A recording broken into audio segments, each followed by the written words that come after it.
Up to mighty London came an Irishman one day. As the streets are paved with gold, so everyone was gay, singing songs of Piccadilly, Strand and Leicester Square, till Paddy got excited, then he shouted, "Who's in there?"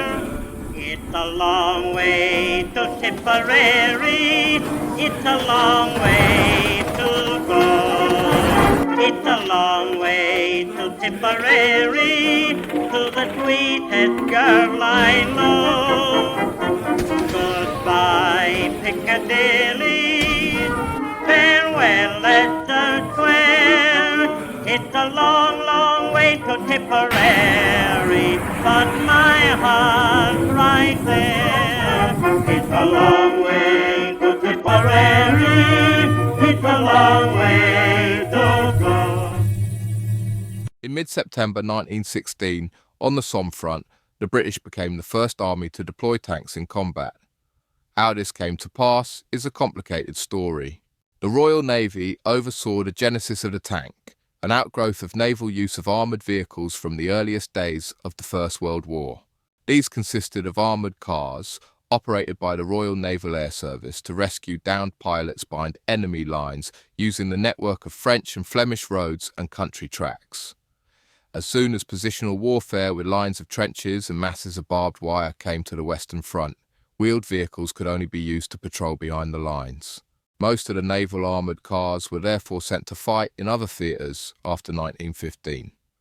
The Royal Naval Air Service had never worked closely with the Army in 1914 and 1915 in France and Flanders. This was because of inter-service rivalry, and because the British Army saw little use for the armoured car. They still maintained a large cavalry arm to fight the war of movement ended by barbed wire, trenches and machine guns.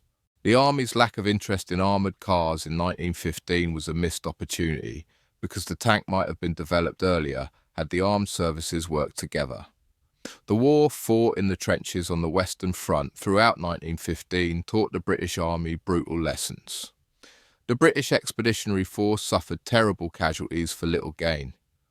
Battlefield conditions were appalling. Artillery, barbed wire and machine guns made every attempt to attack the Germans murderously costly.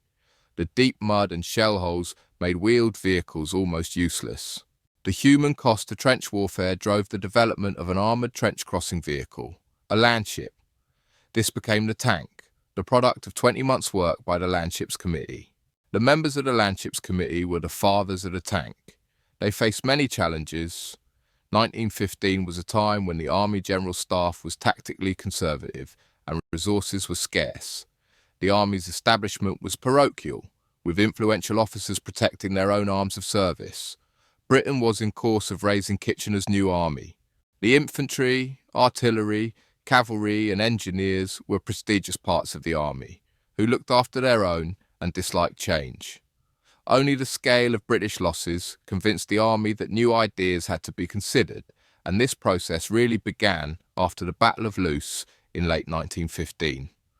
Luckily, the ideas of socially influential, free-thinking Royal Naval Air Service officers to change warfare on land had started an effort to solve the problem with machines. Only these offered a new way to deal with the static bloodbath of trench warfare. Their ideas caught the attention and the support of the First Lord of the Admiralty, Winston Churchill, the nominal head of the Royal Navy. Through Churchill, the Landships Committee was created in February 1915. Churchill then kept the committee alive long enough to eventually find acceptance for the tank from the British Army. It was Churchill who first granted the Landships Committee a budget, and their early work was pursued outside the Army's direct control. The men who devised the landship concept through 1915 were not your average military types. Most of them were either recently minted Royal Naval Air Service officers or civilian engineers holding various kinds of military appointments. All were interested in technology. So, who were these men?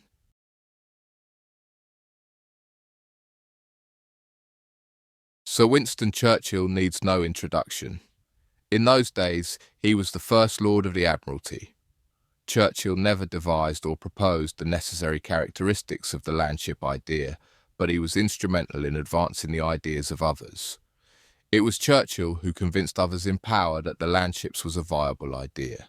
Colonel Ernest Swinton was a British Army officer who spent the first year of the war describing conditions at the front for the official propaganda machine. He identified the need for armed and armoured vehicles from October 1914 onwards. He was an ideas man with connections and influence. Sir Eustace Tennyson Danecourt was the head of warship design for the Royal Navy. Churchill appointed him to chair the committee to give it legitimacy. Sir William Tritton of Foster's of Lincoln was a civilian mechanical engineer. Before the war, he had designed steam traction engines.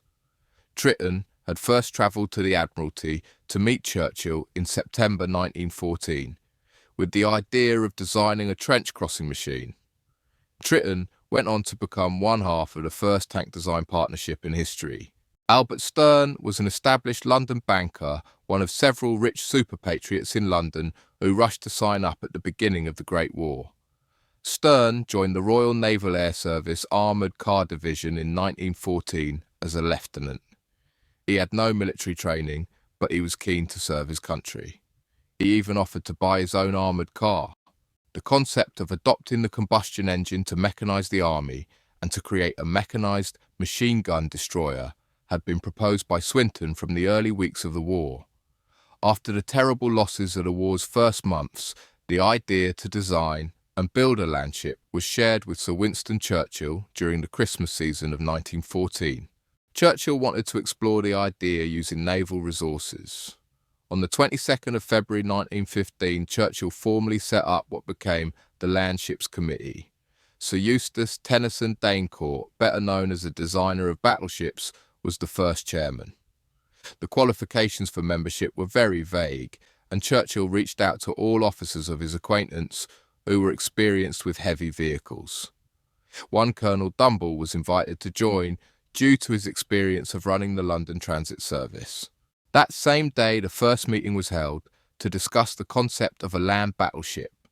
Two guests were Lieutenant R.F. McPhee and Colonel R.E.B. Crompton, who both were supporters of using a track chassis rather than one relying on big wheels. Crompton's experience of armoured vehicles included designing an armoured traction engine which served during the Boer War. Tennyson Danecourt's role in the technical development of the tank became largely symbolic. He was too busy with other naval projects, but he was credited with the design of the gun sponsons, which later armed Mother. The committee's first challenge was to identify useful existing technology which could carry a heavy vehicle across broken ground more effectively than giant wheels. Even though the Army had tested out the Hornsby steam tractor in 1907, this vehicle's track system was not retained. The only existing British innovation for crossing broken ground with a track-laying system in 1915 was the diplock pedrail machine, a single-track machine which had to be steered by pivoting. The pedrail was originally devised to move material on building sites rather than for war, but one was duly obtained. The pedrail machine was inspected by the Army on February 16, 1915 at Horse Guards Parade. The pedrail type machine remained a matter of technical consideration for several months, and the idea that the Landship might emerge as an articulated vehicle to permit steering ran alongside both the wheeled and track-laying Landship concepts. On March 15, 1915, the task of designing the Landship was contracted to Foster's of Lincoln. The engineer in charge was William Tritton. Major Walter Wilson, an Irish mechanical engineer serving with the Royal Naval Air Service, became involved at the same time. Wilson had recent experience in the design of Royal Naval Air Service armoured car bodies, but was an experienced pre-war automotive designer, and he later designed epicyclic gearboxes for tanks. He quickly developed a solid working relationship with Tritton, and together they had formed an unofficial design partnership at Foster's by June 1915. On March 28th, Churchill proposed to order 12 armoured pedrail machines, although a design for such a vehicle did not yet exist. The pedrails were intended as armoured personnel carriers. He also intended to order 6 landships equipped with 16-foot wheels. No formal drawings of this vehicle yet existed, but the practicality of using wheels for the landship was already looking dubious. The diplock pedrail machine was actually developed into an armoured troop carrier prototype, but it was too complex for production. Colonel Crompton formally joined the Landships Committee, which by then had grown to include Major Hetherington, Lieutenant Kenneth Symes, and Lieutenant W.E. Riedel. Armour and armament also formed part of the matters discussed by the committee. Beardmore, the naval armour plate contractor, were brought in. Their armour plate expert, Mr. TM Service, began to work on armour specifications for the Landship. In June 1915, as the outcry surrounding the Dardanelles campaign erupted, Churchill prepared to depart from the Admiralty to serve in the British Army. He handed over the formal support of the Landships Committee to Arthur Balfour. Balfour also ended up as a future Prime Minister. Churchill's considerable influence endured despite his departure to the front. He remained informally involved with the Landships Committee for the rest of its existence. At the end of June, Churchill, Balfour, General Moncrieff and Tennyson Daincourt all co-chaired the committee. General Moncrieff's inclusion meant that the committee finally included a senior army representative. Churchill's last official contribution to the development of the tank came in the form of a recommendation to the government. Churchill penned his report describing how landships could break the deadlock on the Western Front. This was the Admiralty Landships Report, and it made the case to the British government for fighting the war with armoured tracked vehicles. Balfour's work with the Landships Committee was carried out in the same spirit as Churchill's. The technology was still a problem. The pedrail machine was still the only British track layer available. The committee looked to the USA, and an American kill and straight tractor was acquired for testing. Both the pedrail and the kill and straight machines were put through trials for the committee at this time. Major Hetherington had by then set up a special Royal Naval Air Service team for the committee's mechanical trials. Hetherington drove the kill and straight tractor himself.